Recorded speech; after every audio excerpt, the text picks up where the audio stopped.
Okay. Yeah, so everyone, good afternoon once again. It's my friend and brother here, Tosin Ajobo. This is someone that has a great personality, someone that I've always known for a couple of years or many years right now, maybe over 20 years, definitely about 30 years even. You're welcome to the show, to the Debo Taiwo Talk Show, Tosin. You're welcome today. Thank you, Debo. I really do appreciate it. I really do appreciate it. You're welcome. You clocked a year older yesterday. How does it feel to be alive? How does it feel to be alive to be a year older? Man, you know what? It feels good. At this point, like when you're having your birthdays in your late 30s or so, it's just that it's another day for you to kind of like just reflect on like, high school days and Mm, university days, now being a mhm. parent. My mom is around, my sister is around. It's like you just Oh, that's you a great, just you're just like more matured and you're just grateful for everything, just grateful for life. So interesting. yeah. It's Mhm. indeed important for us all to be grateful for life. I mean, for life, for people who probably will be seeing this later on. Toshi and I obviously we went to the same secondary school, so it's someone that I've always known since 1998. So that's like BGS for 26. life, eh? Exactly. That's 26 years ago. It's Yeah, been an incredible journey. for So sure. for sure, one of the reasons why I wanted us to touch base today, we try to keep it as quick as we can, so within the same time and make it insightful. I wanted to know specifically what influenced you to move to Canada. I mean, for sure, we went to secondary school together between 1998 and 2004, and at that teenage age of ours, we were probably about 17. We were about 17 at the time. And then out of the blues, you just vamoosed and left the shores of Nigeria. What influenced that decision to move to Canada? Well, you kind of made it sound like I disappeared there. I didn't. No, but you know what? Finishing high school, right? When we graduated, like we are 17 around that time, right? And I Yeah. just had one thing in me. I just didn't want to school in Nigeria. Mm, I wanted to school abroad. I tried so many times to get into like colleges in the UK or whatever, but at that time, Canada was not very very popular at that time. So yeah. I tried, and I'm always grateful for my parents. My dad and my mom, my family, everybody. They supported me and they said, you know what, if you can get an admission, we'll give you that. We'll give you that support. And I was running around, and I didn't know I did it. Just running around. At that time, just cyber cafes were like really, really popular at that time. So They were just the biggest going. stuff. They were the biggest way to access internet then at the time. At True that story. time, right, I True was able story. to secure I was able to secure an admission into a Grand Prairie Regional College in Grand Prairie in Alberta, Oh, okay. and I spoke to my parents about it. And there was an organization called Maple Education. I Okay. came with Maple Education. It was like myself and 30 of us that came together. That Interesting. was, yeah. So in 2005. But like, yeah, going back, I didn't want to school in Nigeria. I Mm. wanted I wanted to school overseas, and I give thanks to Almighty Allah for giving me that The opportunity. opportunity. Great stuff. Would there be any specific reason why you did not want to school in Nigeria at that time? Well, at that time, I was 17, and I was kind of like looking at things like 10 years, like planning things ahead. My parents, they actually retired. My mom retired in 2003. No, my dad retired in 2003, and I think my mom retired the same year we graduated from high school, which was Definitely. 2004. 2004, I'm, yeah. so I'm looking at myself. Dad is retired. Mm, Mom is retired. mm, I'm 17. mm, My older sister, she just kind of like got into university first year. I still mhm, got a younger sister, and I'm like, Nigeria could do this for me, man. I That's felt like, interesting. I feel like, and I'm the only son. I Of feel like course, I needed to kind of like go outside, kind of see to kind of see, what the like world whatever is. what Mm, the world is, whatever I can do to support my family. Because I was mm, like looking at it, just projecting, like I said, right? Dad is retired, mom is just recently, like my parents were okay. But I felt like for me to be able to support my family, to kind of like be there for my family, I needed to kind of like go outside the country to do that. Wow, interesting. Great Mhm. summary. I mean, now that you've said this, I'm just kind of remembering. But of course, even back in secondary school, you've always had this leadership trait. You were the kind of guy who, you had a lot of friends or you had a lot of friends, yes, who kind of flocked around you and, kind of sometimes seeked you to give them like, okay, show me the way. What should I do, Tosin? Like they're the guy Mhm. that you were the guy who they were coming to for advice and stuff like that. And that kind of shows that you've always had leadership traits. But to think at 17 at that time, even me, what you're saying right now blows my mind away. Like you thought about the fact that you needed to support the parents at the tender age of 17. It was incredible, the incredible stuff. Thank Now, you. Thank yeah, incredible. So what were what were like the major like culture shocks or adjustments that you had to go through as a teenager who did not have a father or mother or you. sibling here in Canada, and were you able to navigate those cultural shocks at that time? Thank you so much for that question. I will never forget, yeah, first time ever leaving the country, and I came to Canada. I came to Canada August 27, 2005. I can never Mm, forget that date. mm. We flew through, we came in through Toronto. We spent a couple of days, not too When you say long. we, did you come in with dad or mom at the No, time? no, no, no. Like I said, I Oh, came you with came in with 30 of your friends. yeah, You 30 of started us, some, yeah, yeah. 30 of us through Maple Education. Mm, So we all flew from Nigeria, and we all went to Toronto. So when we mm, got to Toronto, so from Toronto, everybody started kind of like move to your own place. People mm, were going, who got into University of Alberta, went to Edmonton, Calgary. mm, I got into a college in Grand Prairie. I went my way, mm, but I remember the weather changing because mm-hmm. It like was we came August, to right? the end of like Mm, right, and all of a sudden it started getting cold. And not too long ago, Grand Prairie is a really cold city. We're mm. talking about like -45, -50, Yeah, and it crazy, wasn't too long we started getting snow. crazy So, stuff. Something and that this you've never seen before that time. you're right. This 17-year-old boy never seen snow before. Obviously, I've seen from movies and all that. Of course, But from actually, I was like, what is this? Run outside, go grab snow, play in snow, a and trail, stuff like that. But no, trail. that was a big culture shock. The first couple of weeks, I'm gonna be honest with you, it was tough in classes Mm. because there was a way the professors kind of like talked, where That was a I've lot always different. been used to like the Nigerian professors and all of that, the way they talk, their accent and everything. But I'm not gonna Mm. lie to you, yeah, the first couple of months were kind of like Kind of rough for tough. me. I Mm. wasn't doing very well academically Mm. because I kind of needed a little bit of some time to get into that, Into integrate into the system, right? integrate into the system when they talk. You know how Canadians say, right? Mm-hmm. Right? Like I'm Exactly, like, exactly.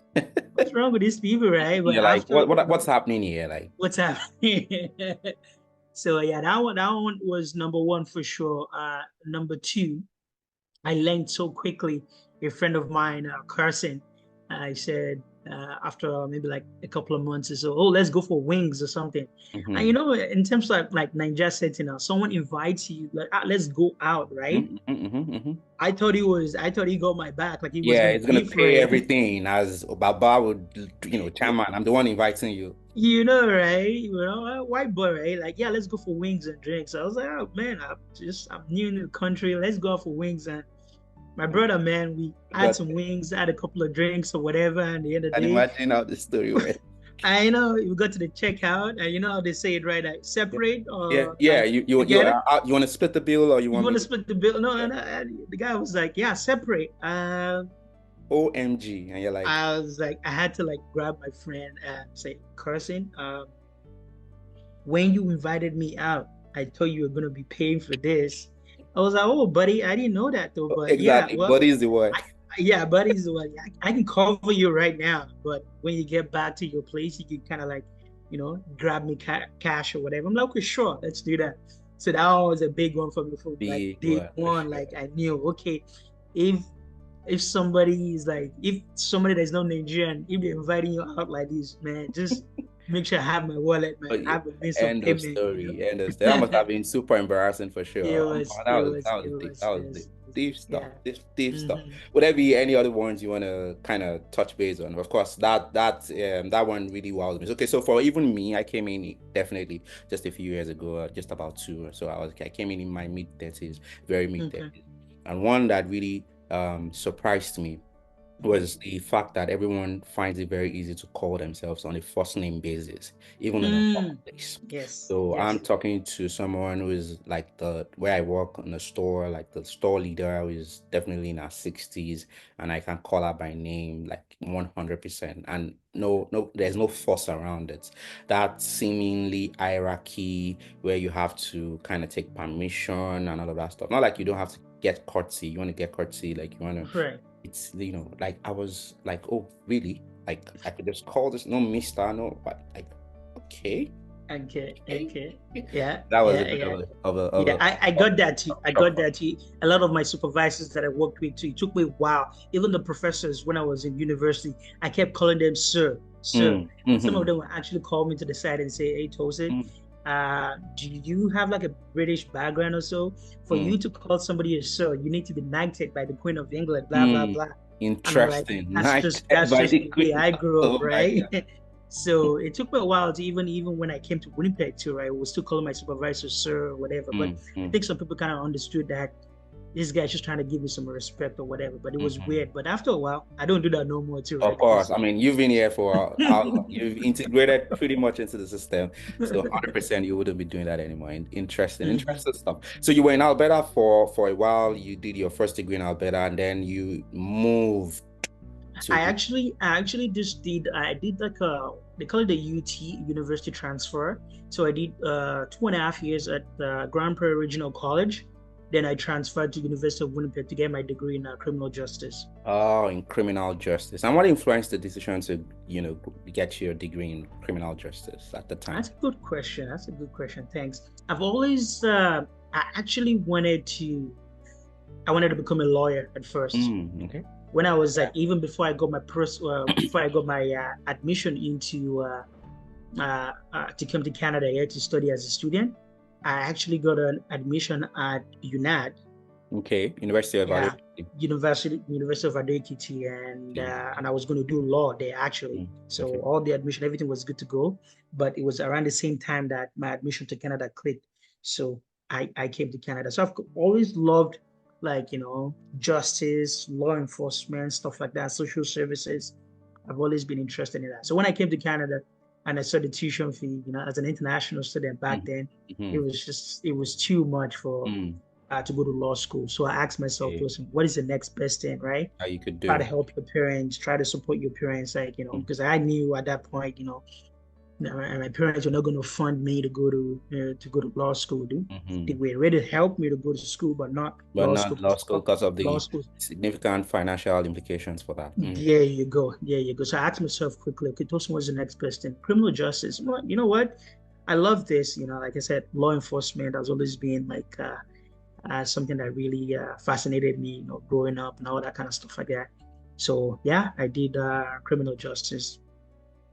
Interesting stuff. Mhm. I'm still Mhm. really thrilled and wowed by how you made some of those very manly and very mature decisions at a very tender age of 17. I thought we were friends. I didn't know we were not No, no, my I'm brother. messing No, with you, no, don't say no, no, no. I no, just no. messing with you. I mean, but I'm so impressed at how you've been able to, turn out eventually. And talking about turning out, I mean, you came in at the very young age of 17. Uh, Right.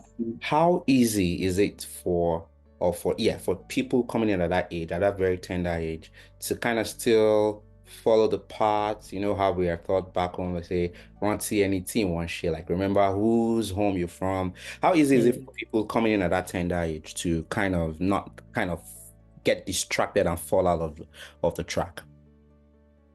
Thank you, Debo. That's an amazing question. I think everything all goes back to you have to, like how you said it in Yoruba and Roti went to and shit. You have to kind of like, my parents really drilled that in my head, and Mm, drilled that in my head before I left Nigeria. That you know what, you're going here. We're giving you an opportunity here. It's not like you came from a rich home or anything. Just go there, We believe in you. We're gonna give you the support that you need.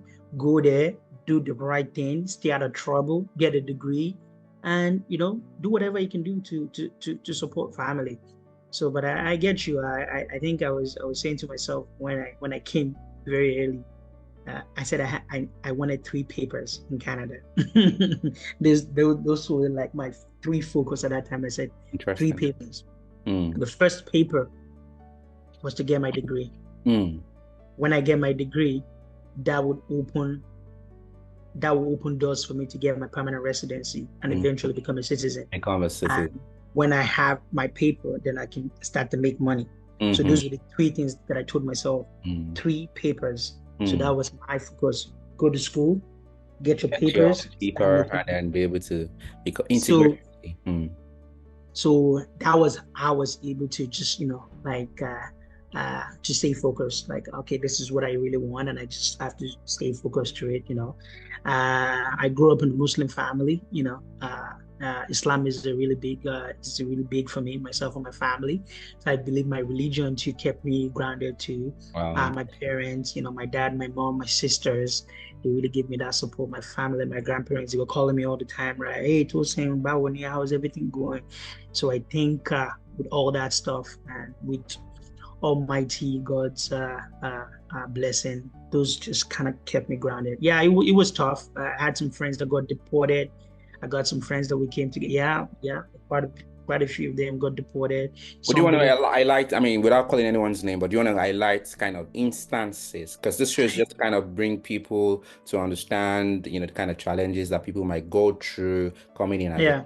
So do you want to highlight a little bit of instances of what made some of those guys got deported? Okay, I can remember a couple when I were in college.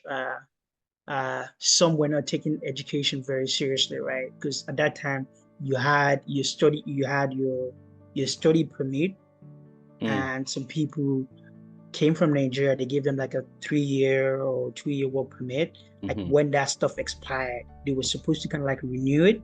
Some didn't take it seriously, and it just expired. Instead of them to reapply, whatever, they didn't take it seriously, and immigration came for them. Some went.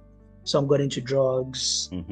Yeah, drugs were really bad. I was trying to talk about earlier. Yeah, some got into drugs. Yeah, some were just not focusing. They just kind of like forgot where they came from, and they just got into trouble. Yeah, some didn't finish school at all. So, but for the most part, a lot of us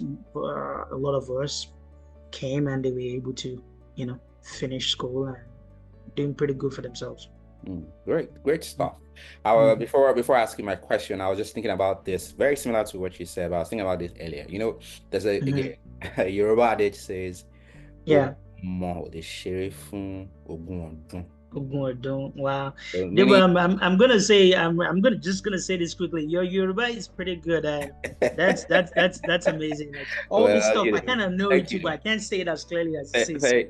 Thank you. The other difference is I stayed way longer back up, so it's expected that my Yoruba should be slightly better than yours, right? But okay, absolutely. Can you give me one? No, sorry about that, eh? No worries at all. No worries at all. So yeah, so I was just saying, I mean, based on what you said at the beginning of this interview, you guys were 30 that came on board from Nigeria at the time, and again, let's even assume a couple of them had to go back home for right or wrong reasons.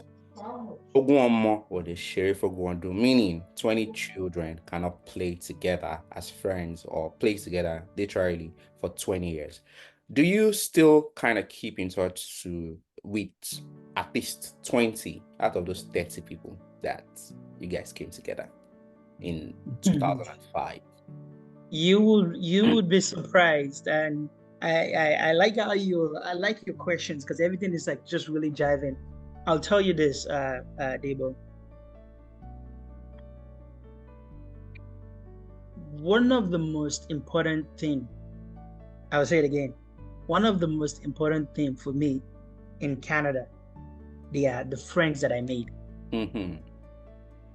Even some of them are even closer to me more than my family. Interesting. Yeah, that happens in life. Yeah, sure. Why not? Because I would say this again. I am really, really grateful for the type of friends that I have. That's interesting. Really, really good friends. And I would say it any day, anytime. I would say in front of them. My friends really helped me in terms of they shaped me into who I am today. I have really good friends, amazing friends. Great. I guess to go back to your question, all those guys that we came, most of them we still keep in touch. Wow, that's Yes, impressive. yes. That's impressive. Summers, I actually just did a road trip with my family. I went to go see some of them because most of them they still live in Alberta. Okay. Most of them still live. I was the only one that left after 2.5 years because I was looking for a cheap university, you know. I didn't come from a rich family, you know. I was looking for a cheap university, University of Winnipeg, University of Manitoba. Back then, they were really, really cheap. With like $5,000, you could finish a school, whatever. Yeah, back then. And $5,000 back then wasn't even what $5,000 is right now in Naira. Even there you go. There you go. I understand. So I came I think I don't like 25 or 30 of us. I was the only one that left Alberta, and I came to Manitoba here. And you know, I came here for school was cheap, it was affordable. Manitoba is affordable, right? As we all know. So I came in. But all those guys there, Sammy, Idris, Benny, like all my friends, they're still there, and I still go out there almost every summer. That's interesting. Go visit them, I keep in touch with them. They come summers too. Most of us were all married now. We got kids and all that, right? They do road trip here. They come here too. So all those guys, I keep in touch with. Yeah, great. Those are the real goons. Those are my day one, man. Those are my day one. And you will still be surprised. Some of the guys that I went to school with in high school that you and I went to, I still keep in touch with them. That's interesting. You'll laugh down, see. Of course. Very, very tight. Of course. Yeah, me, I did come be you. I still know you. Quite a bit of guys in a good tone. All those guys, I still keep in touch with. So I don't take relationships and friendships. Yes, relationships are very, very, very, very important to me. 100%. And it's like, you know, for example, you two now, you being able to call me up to, those are the kind of relationships that I built with you and say, hey, Tosin, let's chat. I know you. It was one phone call away. I mean, you were pretty much one phone call away. No sweat. You know, so I'm grateful for all of you guys for being there, being supported from high school, university till now. So I give thanks to all you guys. Great stuff, Tosin. Great stuff. So we just speed it up a little bit. So I want to say, looking back, what do you think was the hardest part for to immigrate to Canada? What was the most difficult part if you're going to look back to 19 years ago? I would say this, Debo, it's being away from your family. Being away from your family. And for anybody who listens to this, you know, I think, you know, it should give us an opportunity to reflect on the sacrifices that people made for us. In any position that we're in right now, we should be grateful and say thank you and continue to be grateful for the sacrifices. I'll give you a quick story about my mom. When I came here, like I said, I was 17, right? I missed everybody. My mom, for the first 3 weeks, Debo, for the first 3 weeks that I was in Canada, my mom was bawling her eyes out every night, crying.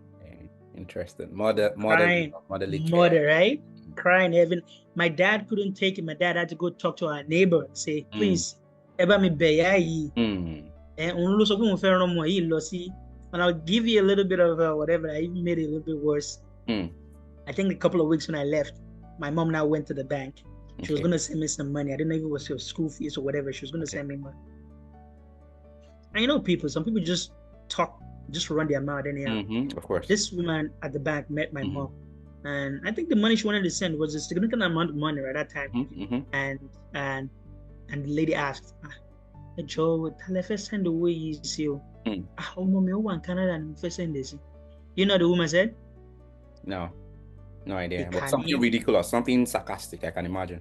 The woman said, Ikani Omoi Aaron Lossi, Canada at age 17. Kusi Baba, Kusi Ya, Kusi anybody Pelue. No, to my big country, Yeshe, Bushe Tututo, Ewa Romoi Lossi, My mom even couldn't finish the transaction at the bank. Oh my She God. came home again That and was must just have been very devastating for your mom. Like, very, it must have been very she's devastating. still trying to recover from all that, whatever. But, Mm, I sent this boy, she was crying almost every night. My mm. mom didn't tell me that until 10 years after when she came to Oh visit me. my God. Oh my God. Oh my God. She didn't tell But me I'm that. I'm glad that you turned out well. That's what happened there was just emotional intelligence. And that's one thing that I've slowly began to understand a lot more as I have even starting to integrate myself into the system. There's a lot Mm, more about how people communicate in this part of the world that seem a little bit different. So back home mm, people are just brash, say it how it is, and they don't use diplomacy, mm, no tact, no just tag. Yeah. talk. Just, You have mhm. to be you have to be conscious of how the next person feels, because There a you lot of go. people actually go through a lot of stuff. A lot of people are saying what they go through, so people need to be kind, people need to be able to show Sensitive. empathy, Yeah. people need to be sensitive, because you don't really know how what that person is going through. Going So through. but I'm Yeah. glad that you turned out well, because honestly that kind of person would have been easy to make you like a laughing stock if things turned out opposite for you, right? But good, Right, it right. turned out well, and Yeah. I'm glad mom is around now. She's having fun. She comes. Oh, she's having fun. Yeah. So that's impressive, and that's great. So I think we're about to wrap up. I only have a few more questions for you specifically, and then I'll just ask you more random questions, and then we're good to go. What Okay. advice would you give to new immigrants, especially someone that would, potentially be in the position you were 19 years Sorry, ago? sorry, Debo, you're cutting off there. I couldn't Oh, hear you very well. can you hear me now? Okay, it's better now. Yeah. All right. So my question was, what advice would you give to a teenager, a 17-year-old who's looking forward to making this kind of trip that you made 19 years ago? What kind of advice would you give to them if they are, relocating to a new country? To a new country. Um, I would say, I would say, have a plan. Mm-hmm. Don't Very. just, leave wherever you're coming from. Have a plan from where you're coming from and try to stick with that plan. Mm, Because I think that's like really, really important. I've seen a lot of kids here, like I said, been here for a few years. And so I've seen a lot of kids just come here. They don't have a plan. It's just, oh, I'm here as an international student. Have a plan. Like mm, when you come into Canada, what do you want? mm-hmm. You know, a What's lot of bringing some you? of them, yeah, some came from like a very rich family or whatever and just lost like, oh, my parents can do this for me and that. Like, but you kind of want your own stuff yourself. You can't rely 100, on your parents' stuff forever. 100%. No, you cannot. You You know what should. I mean, right? Yeah. So have a plan, number one. Number two, stick to that plan. Mm-hmm. Try your possible best. I'm not trying to say don't be strategize or whatever, but have that plan, stick to that plan, and listen to the smart people that have been here for years. Because Mm, I see a lot of that too, see them youngins, they're coming in, oh, they want to buy a new flashy car, they want to mm-hmm. quick, buy this and buy that. Listen to the people who've been here for a little bit. Mm-hmm. They know they know how the system They works. know how the You system know, works, for try sure. to talk to some of the elderly folks here. I Mm-hmm. would say, well, a family really helped me till now. I call them like my Canadian parents. Oh, okay. They're Mr. and Mrs. Ogungbemi. I'm always grateful to them. They're like my parents here. Mm-hmm. They kind of uh, like I said, they were just like my parents. Yeah. Any type of question that I had for them.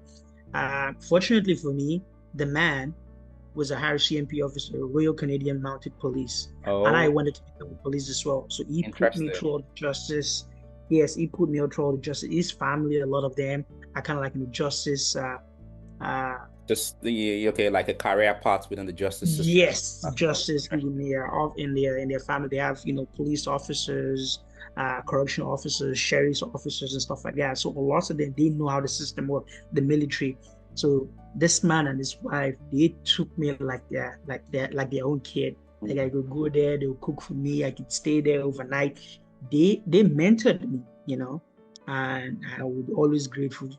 I'll be always grateful to them. It was not just me, even my friends that I brought to them to say, hey, we're all international students. We came together. They're like our parents. Oh, you need an advice. Oh, okay, do this, do this. Okay, maybe don't do this. Let's kind of like think about it. So they really helped me. So going back to it again, have a plan, stick to your plan, listen to the people who have been here for a couple of years. They've seen it all. They've done it all.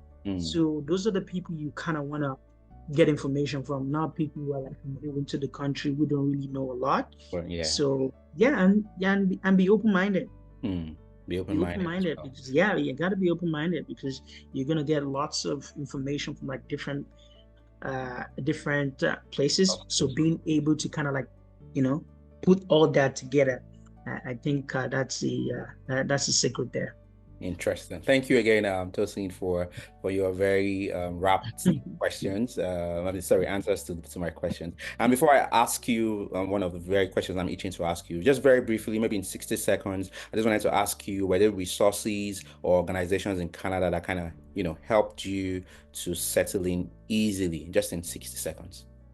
Nah, there wasn't for me. I didn't look for any organization. It was just the people, the relationships, like my friends, second family. This family that I told you, Mr. and Mrs. Ogunbe, they really, really helped me. People in the Nigerian community too, as a Muslim too, like I reached out to the Nigerian Muslim Association to got information from them. I stick together, and these people I still keep in touch with, like almost on a daily basis. So That's interesting. I mean, so well, you've said it also. People want to have a plan. It's very important to have a plan. Coming in as a teenager, you want to also kind of have like mentorship, like touch base with people who have been around for a very long time or have been around for a longer period of time, so they can show you how the system works. And of course, it's important to unlearn. There you go. To your point, you got a culture shock. Someone invited you to the bar, and then they were supposed to make payments, and then it turned out to be, split the bill, and you're like, dude, that's not how we do where we're from. You have to unlearn that, right? You have to learn the fact that when you're going out and you're being invited, then there's potentially you might be paying, your portion of the bill. Another culture shock for me is tipping. So when you go out, the waiter typically expects that you tip them even as 20% of the entire bill. Yes. Like, dude, you're even conditioning me to tip you. How much I have to tip you? There's some restaurants now, automatically the tip is already included in your bill.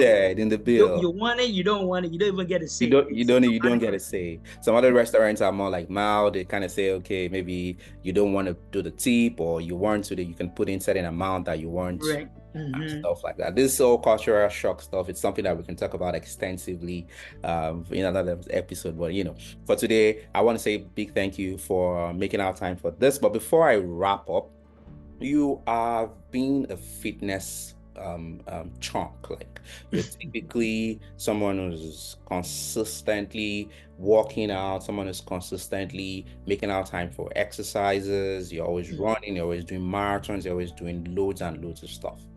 What drives you? What motivates you to do that? When I see your fitness summary and you put it up online, I'm like, dude, like, how does this guy do it? How do you do it?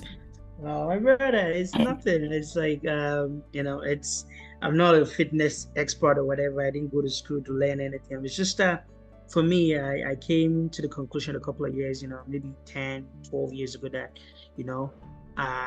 I need to take care of my mental health. One of the things that I learned so quickly is self-care. Nobody's going to do anything for you.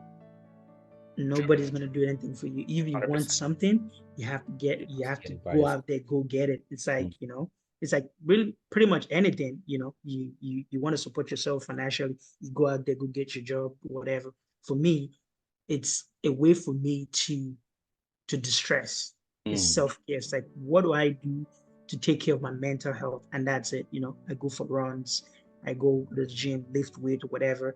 I can be in the gym for like 2 hours. I'm not gonna feel bored. Sometimes I don't even want to leave. It's like a safe place for me. And I look at it, I usually go to I've been so lucky, most of the places that I've worked, my lunch break is usually 12 to 1. So that 12 to 1, in all the places that I've worked, even as a government worker right now, I go to the gym. From that 12 to Interesting. 1, I go to the gym, You go don't work out. eat? It's supposed to be lunch. Don't you eat?